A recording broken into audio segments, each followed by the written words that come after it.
I had no idea what was going on at the time and spent a lot of time doubting my husband. This was almost 10 years ago. I was in my 30s and had only recently married my husband. With my husband working so hard even before we married, I expected life with him to be difficult. But he never came home for so long that I felt alone. At first, I tried to let my husband relax at home during the rare times he will be at home. But my frustration grew. I became harsh with him every time I saw his face. My husband would try to soothe me, but if he saw that I was still unsatisfied, he started to ignore me. I wanted him to look at me, no matter how busy he was with his work, because we were married. This emotion got the best of me, and I couldn't look at my husband objectively any longer. Whenever I would pick a fight with my husband, he would always say, "I'm going to settle down soon, and then we'll go to that island you like." But this never came true. "Work is more important than me, isn't it?" I said. "If so, don't force yourself to come home. I'm tired too, and seeing you so exhausted makes me sad." No matter how many horrible things I said to him, he never took it seriously, and I began to have a nagging feeling that our marriage was coming to an end. Soon after, my husband could tell I wasn't even mad at him and had no feelings for him. I didn't suspect it at first because he worked in a department with many business trips. But one day, I found a receipt and membership card for a hotel near our house in his suit pocket after he came home from a business trip. The receipt indicated that he had stayed at the hotel on a day when he was out of town on a business trip, and he had accumulated points for more than one night. As a successful businessman who could get the job done, my husband was quite popular with the ladies at work. I guessed that he had found another woman to be with. Why should I have a hard time when he is enjoying being with another woman? I went out at night in spite of my husband's infidelity and made plans on weekends too. It was fun for a while, but eventually I grew tired. I was tired of forcing myself to smile and not being able to truly enjoy myself. Perhaps it was finally time for my husband and I to be free. We're both avoiding each other, not facing each other as husband and wife. It would be preferable if my husband was happier with someone other than me. I suppose it's time for me to move on to the next chapter of my life. But this is the husband I used to love until I realized I didn't want to spend the rest of my life with him. It took a lot of guts for me to ask for a divorce. I also wondered if there was really no other option but to call it quits. But it seems that my husband has a new girlfriend. After days of deliberation, I made a decision and sent a text message to my husband's cell phone. "Will you come home early today? I need to talk to you." I texted him on his cell phone. "I need to talk to you too, and I'll try to leave as soon as possible." He replied right away. I found myself thinking that my husband must not want a divorce, even though I was certain I had made my decision. My husband is also seeking a divorce. Just thinking about it made my heart race so fast that I couldn't breathe and I struggled to stand. My husband's heart was not with me, it went to someone else. Let's not cry anymore. At the very least, I should end things with a smile. I made my decision and waited for my husband to return home. It was shortly after 9 p.m. when my husband returned home. He'd lost an unexpected amount of weight. His kind eyes and tone of voice remained the same, but there was a gap between us that seemed insurmountable. My husband, who had never been a man of many words, kept looking down and remained silent except for a few words while I spoke. I wanted to end the conversation with my husband in a respectful manner because I felt he was making a lot of fun of me. We were a married couple, albeit for a short time, and we were about to divorce. So why wouldn't he tell me how he felt? I became increasingly angry and began to argue with him. However, my husband remained silent and listened to what I had to say. I wanted him to say something, so I told him that I knew about his new girlfriend. He probably thought I was oblivious to the fact. If he knew I knew everything, he would become impatient and make one excuse after another. Hearing my words, my husband looked at me in surprise, then smiled briefly. After a brief pause, he asked, "What, you knew?" I said. Strangely, I couldn't help but laugh at his joking tone, which made my husband laugh, and for the first time in a long time, we laughed together. Regardless of the topic of the conversation, I was overjoyed to be able to laugh with my husband like we used to. We were able to talk again after that, which was a strange sensation. Perhaps it was because he found out I knew about the affair. My husband's face appeared to be revitalized. "Let's stop attacking each other. I don't want to leave you because I don't like you," he said. My husband agreed to my proposal, and we decided to clean our room and share our belongings so that we could leave at any time. They were all precious memories, but they were all things I wanted to keep hidden for a while. My husband has always been the type of person who uses things he's had for years, but today he hadn't hesitated to throw them away. His grace overwhelmed me even more. "Take anything you want, it's all my fault, so this is my atonement," he said when the room was clean and tidy and we only had each other's belongings. My husband's eyes seemed to well up with tears as he said this. Did he feel sad as he cleaned up the mess? That was very clear to me because I felt the same way. You still have time to think about it, don't you? Let's clean up one step at a time. I decided to take a break for the rest of the day after cleaning up the entire mess. I took a bath to clear my mind. I should be able to get compensation for my unfaithful husband, but it was clear that our relationship had already ended. Besides, I don't want to taint my memories of my husband any further. As I was getting ready for bed after the bath, my husband entered the bedroom. He climbed into bed and gently drew me into his arms.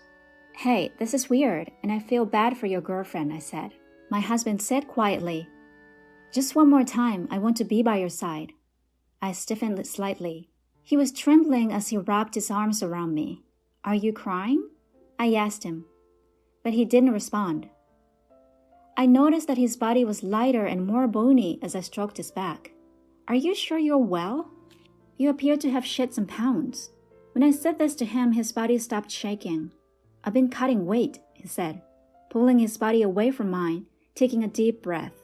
"Okay, is there anything else I should know? Are you sure you're okay?" It had been a long time since I had touched my husband's body, and I was surprised to see how different it looked from before. My husband's physique was always stocky and muscular. Even when he was busy, he enjoyed working out, but he told me, "She likes me like this." I was sad once more.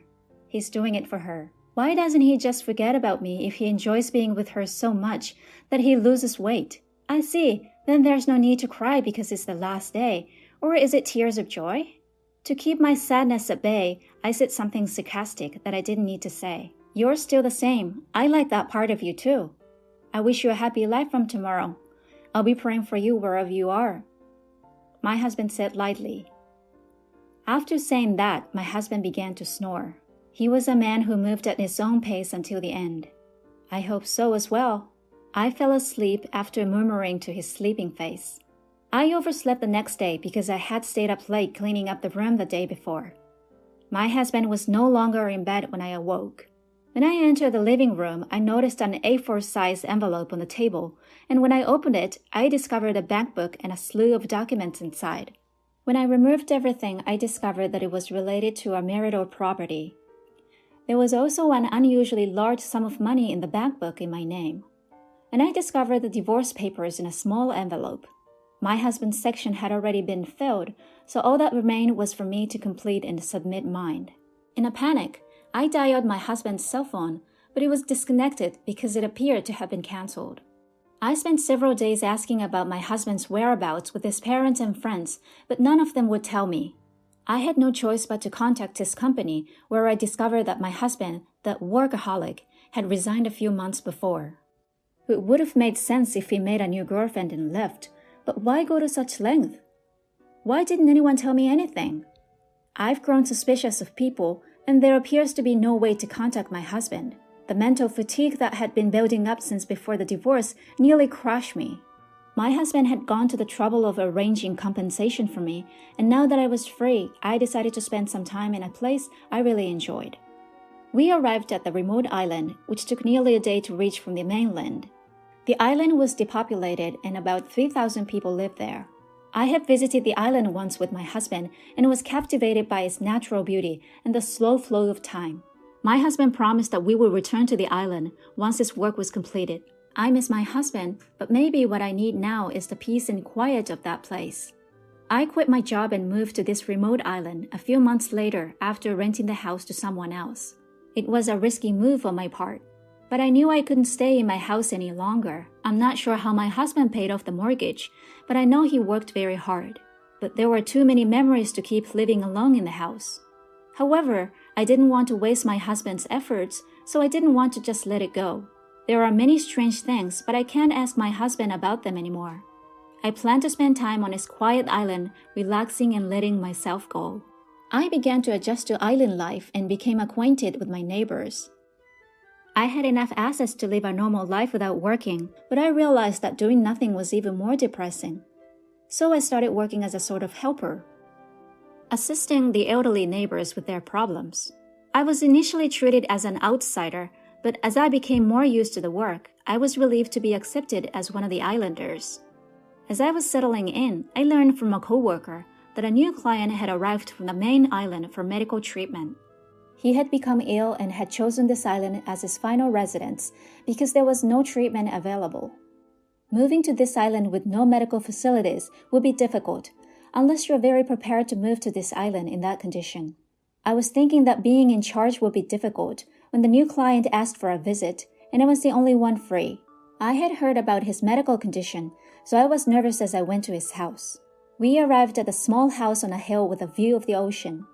The house had been vacant for a long time and had been renovated to the point where it was livable, but it was really just enough to keep the wind and rain out. I questioned whether this was the best place for him to spend his final days.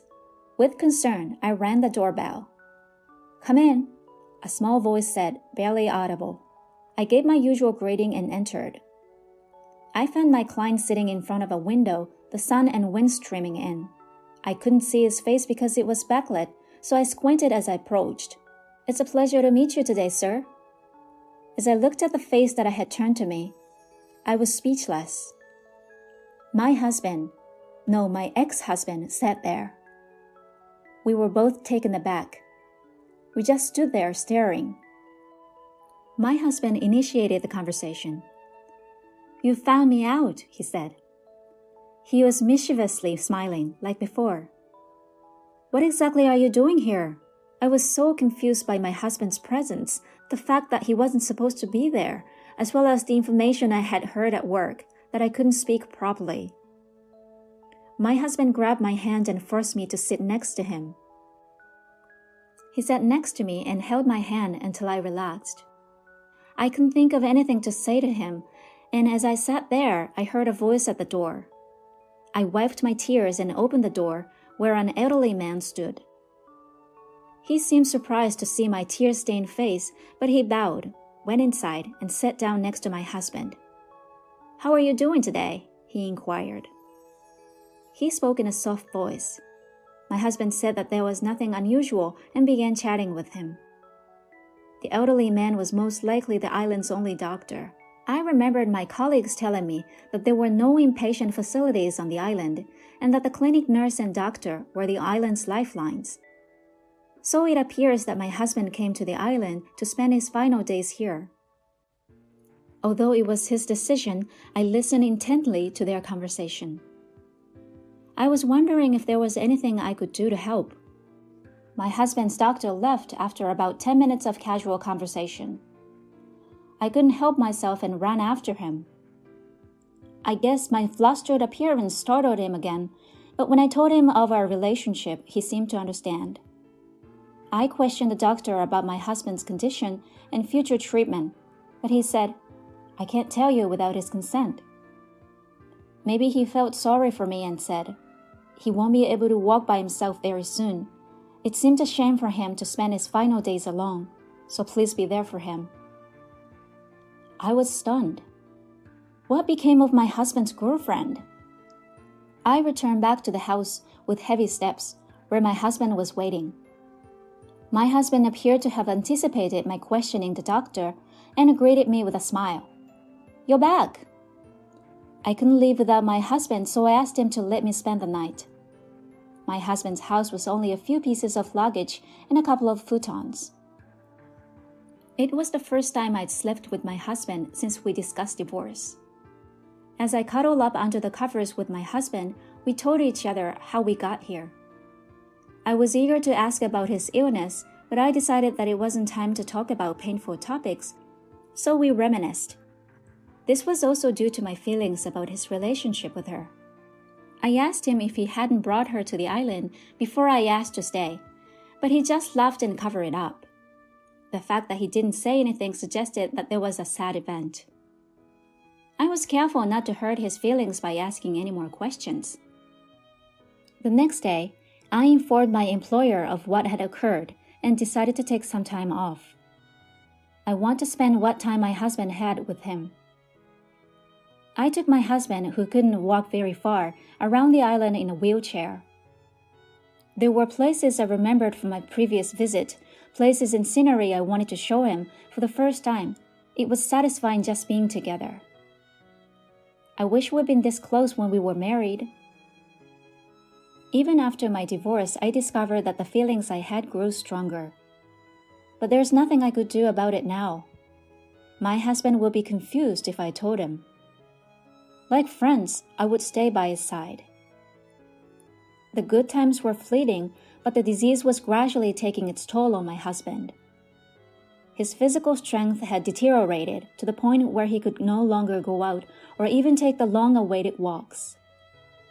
Even daily tasks became difficult, and he began to doze off and fall asleep more frequently.